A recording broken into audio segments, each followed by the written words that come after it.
Where were you when the Lockie stuff went down? All of Lockie's matches were on my mat 2. Yeah.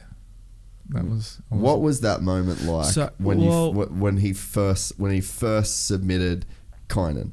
Well, actually, when they started the absolutes, there was a bit of a break, and then they were like, right, we're going to start the absolutes, and they brought all the guys on, and made a bit of a spectacle of what was happening. So I think on the first mat there was Bushesha and someone, and then on our mat it was Kane and Lockie, and then maybe I think it was Tonin and Edwin. Yeah, maybe. Yeah. I think, yeah.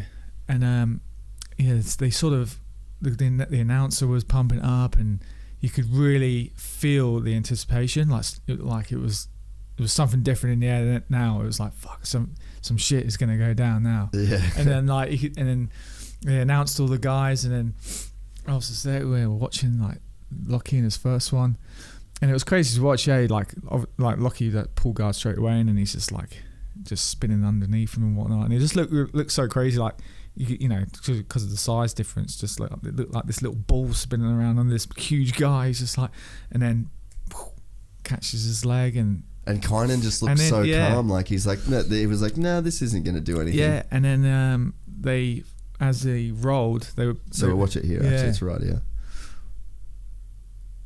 He just didn't. Yeah. He just didn't. There was like no urgency from Kynan, like thinking that he was in trouble, or maybe the control lock he had was just like so much that he just had nowhere to go. Like it just seemed like, and look, like, you know, Lockie, like he's not a guy that's like gonna throw his hands up in the air, and he's not like, look, he's not Gordon Ryan essentially.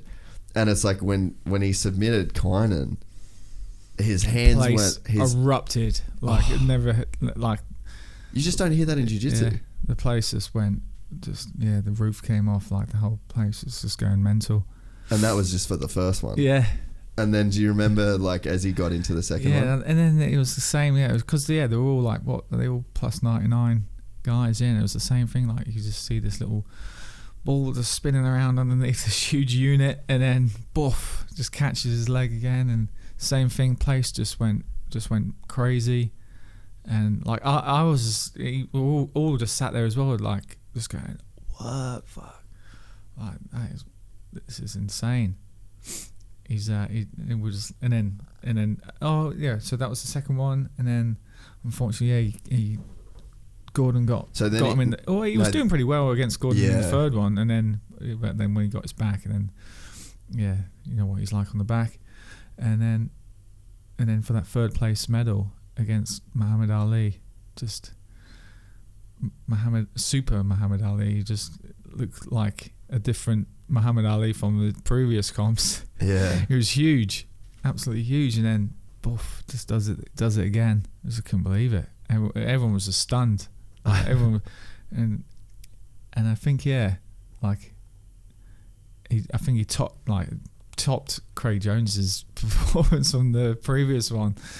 That's what all the guys on the table were saying. Like, oh my god, like this guy's he's took it. You know, this is his ADCC now. It's so crazy too, because like what Lockie did that's so special is like when you first get sold jiu-jitsu and they're selling you and they're like, the little dude can win.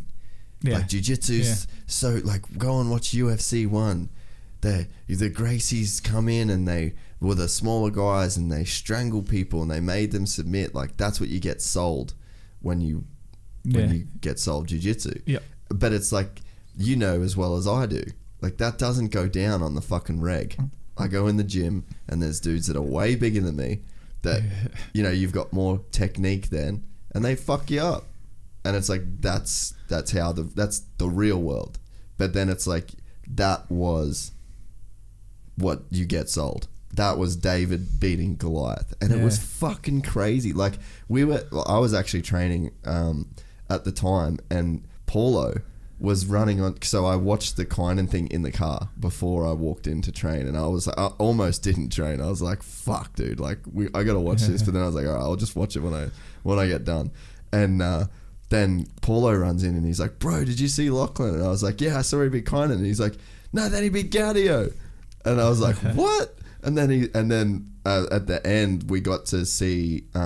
So then it was like him, and then he lost the Gordon match, and then we got to see right as he was submitting Ali. Yeah. And I was just like, like, this is unbelievable. Like, I cannot believe that he's done it, and on that stage, and he's the nicest guy in the world, and he never talks himself up. He's the epitome of being like humble, and the last person that not that you'd expect technically, because he's so fucking amazing at jiu-jitsu technically, but like, he's just this humble underdog that like you just don't see him stealing ADCC. Like, everybody, that's all everybody was talking about, was just like this guy that just like literally stole the show.